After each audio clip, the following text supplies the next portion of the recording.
Okay, good afternoon, everyone. And this is Simon Chen. I'm from AP Physics 1. My instructor is Mr. Shahid. And today, I will talk about Sunspot Activity and how does Sunspot Activity change climate. And we have totally 6 parts. And from the catalog, we can see the first one is poster, second one is introduction, third one is video for model, and the fourth is physics in this phenomenon, and fifth one is examples in life, and the last part is conclusion. Okay, so let us first look at our poster.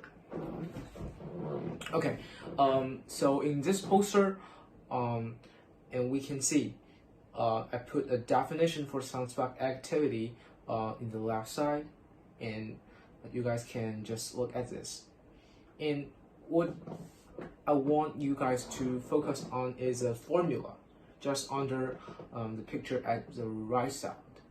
Actually, somebody will think like, oh, Sunspot Activity and climate, it just must be related with a specific heat capacity, but that's not true. There are so many others like terms or physics terms or other specific professional terms in it, not only specific heat capacity. It is just like the result that we can feel, but there are so many others new stuff we need to learn. And I will basically talk about what is Sunspot Activity. And actually, you can see from the PowerPoint in this picture, it's just like a dark side on the sun, because sun's surface is like bright yellow or bright red, and sunspot just a group of like black dots on the surface of the sun, and where the magnetic field is concentrated, because when someplace has sunspot, it means it must have magnetic field. And the last one is an object has the same size as Earth. Yeah, actually, because sun is pretty huge, and although like the sunspot just a group of it, like small black dots that we can see on the Earth. So which means it actually is pretty large, just has the same size as Earth. Okay, so after that, please look at the video. When we're standing on Earth, the sun looks like this, and the sunspot also looks like this. However, if we use telescope to amplify the sun, and we can see the sunspot is actually look like this. Right.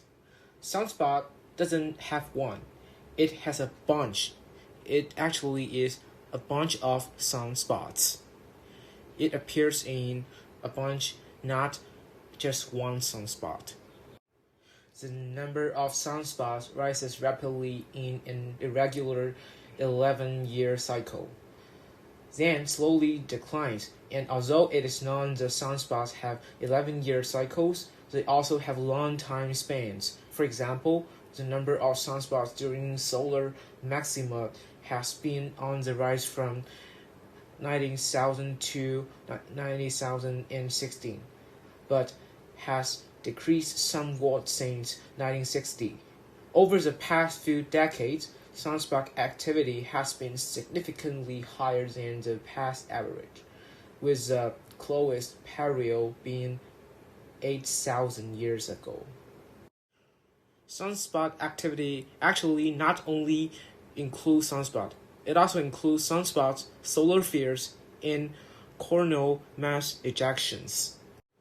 Looking at the picture, we can figure out that coronal mass ejections and solar flares are huge explosions in the photosphere. In just a few minutes, the flare heated up to millions of degrees in Fahrenheit and released the equivalent of 1 billion tons of TNT. They appear near sunspots, usually at the dividing line between magnetic fields in opposite direction. Hot material called plasma interact with magnetic fields, blasting the plasma up and away from the sun in flares. Solar flares send out X-rays and magnetic fields that bombard Earth in the form of geomagnetic storms. If sunspots are active, more solar flares will cause an increase in geomagnetic storm activity on Earth. As a result, during the sunspot peak, Earth will see an increase in northern and southern lights, and radio transmissions and power grids may be disrupted. Storms can even change the polarity of satellites, damaging complex electronics. So when there are strong solar flares or coronal mass ejections, scientists often point satellites in different directions to protect them from the increase in solar radiation. Although the example I said is a little bit extreme, but changing the magnetic field of an electrical appliance can also change the magnetic field of the Earth, which will make the Earth like an oven. So you can imagine like how the sunspot activity can change the climate on our Earth. So after watching this video, I guess you guys must get some of the basic information about like how sunspot activity relates to our Earth and the stuff around our Earth, like the satellites. And what I'm going to do now is introduce 3 basic physics law or effect in this phenomenon. Okay, so the first one is called the Wilson effect and the Zeeman effect. Okay, actually these 2 effects are related with each other. And the Wilson effect tells us the sunspots are indeed regions of surface subsidence. Observations using the Zeeman effect shows that the magnetic field polarity of the typical sunspot entry and exit pairs is opposite. And from one cycle to the next, the magnetic properties of leading and trailing sunspots change from north to the south or south to the north. Both are okay. And then back up again the next cycle. And sunspots usually appear in groups. The sunspot itself can be divided in 2 parts. And the first is a umbra in the center. The blackest part of the sunspot is where the magnetic field is almost perpendicular, which means it's like orthogonal to the sun's surface. And the second is the penumbra, which surrounds it. It is brighter, and the magnetic field there is tilted. Okay, and the second one is a Spola's law. Sunspot activity occurs roughly every 11 years, with the periods of maximum sunspot activity called maxima, and periods of minimum sunspot activity called minima. And early in the cycle, spots appear at higher latitude, and then near the maximum and latitude closer to the equator, and this is known as Spore's law. Okay, and the last professional term is called the Wolf number.